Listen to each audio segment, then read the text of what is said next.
السلام علیکم دوستو، سمرقند سے طویل سفر طے کر کے آنے والا قاصد سلطنت اسلامیہ کے حکمران سے ملنا چاہتا تھا۔ اس کے پاس ایک خط تھا جس میں غیر مسلم پادری نے مسلمان سپہ سالار قتیبہ بن مسلم کی شکایت کی تھی۔ پادری نے لکھا، ہم نے سنا تھا کہ مسلمان جنگ اور حملے سے پہلے قبول اسلام کی دعوت دیتے ہیں۔ اگر دعوت قبول نہ کی جائے تو جزیہ دینے کا مطالبہ کرتے ہیں، اور اگر کوئی ان دونوں شرائط کو قبول کرنے سے انکار کرے تو جنگ کے لیے تیار ہو جاتے ہیں، مگر ہمارے ساتھ ایسا نہیں کیا گیا۔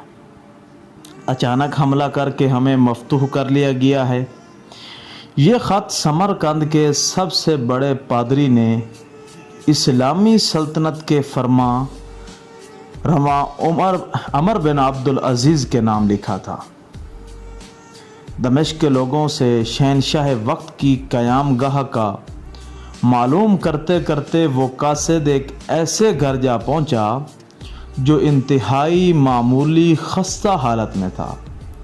ایک شخص دیوار سے لگی سیڑھی پر چڑھ کر چھت کی لپائی کر رہا تھا اور نیچے کھڑی ایک عورت گارا اٹھا کر اسے دے رہی تھی۔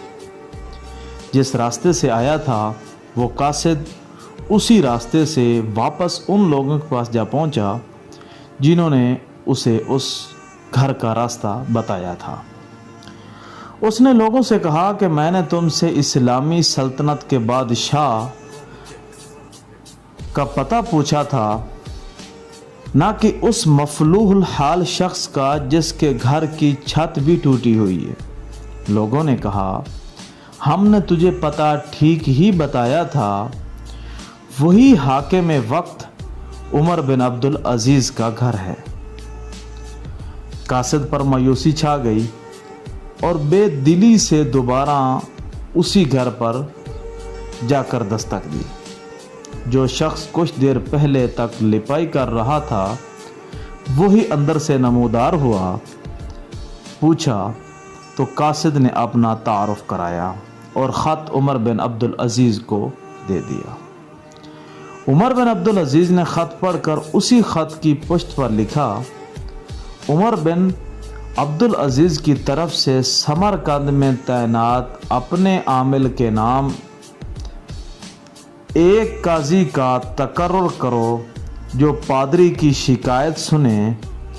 مہر لگا کر خط واپس قاصد کو دے دیا۔ سمرقند لوٹ کر قاصد نے خط کا جواب اور ملاقات کا احوال جب پادری کو سنایا تو پادری پر بھی مایوسی چھا گئی۔ اس نے سوچا، کیا یہ وہ خط ہے جو مسلمانوں کے اس عظیم لشکر کو ہمارے شہر سے نکالے گا؟ انہیں یقین تھا کہ کاغذ کا یہ ٹکڑا انہیں کوئی فائدہ نہیں پہنچا سکے گا، مگر کوئی اور راستہ بھی نہ تھا پادری کے پاس۔ چنانچہ خط لے کر ڈرتے ڈرتے امیر لشکر اور حاکم سمرقند قتیبہ بن مسلم کے پاس پہنچے۔ قتیبہ نے خط پڑھتے ہی فوراً ایک قاضی کا تعین کر دیا جو اس کے اپنے خلاف سمرقندیوں کی شکایت سن سکے۔ قاضی نے پادری سے پوچھا، کیا دعویٰ ہے تمہارا؟ پادری نے کہا، قتیبہ نے بغیر کسی پیشگی اطلاع کے ہم پر حملہ کیا، نہ تو اس نے ہمیں اسلام قبول کرنے کی دعوت دی تھی اور نہ ہی ہمیں کسی سوچ و وچار کا موقع دیا تھا۔ قاضی نے قتیبہ کو دیکھ کر پوچھا، کیا کہتے ہو تم اس دعوے کے جواب میں؟ قتیبہ نے کہا، قاضی صاحب، جنگ تو ہوتی ہی کری فریب اور دھوکہ ہے۔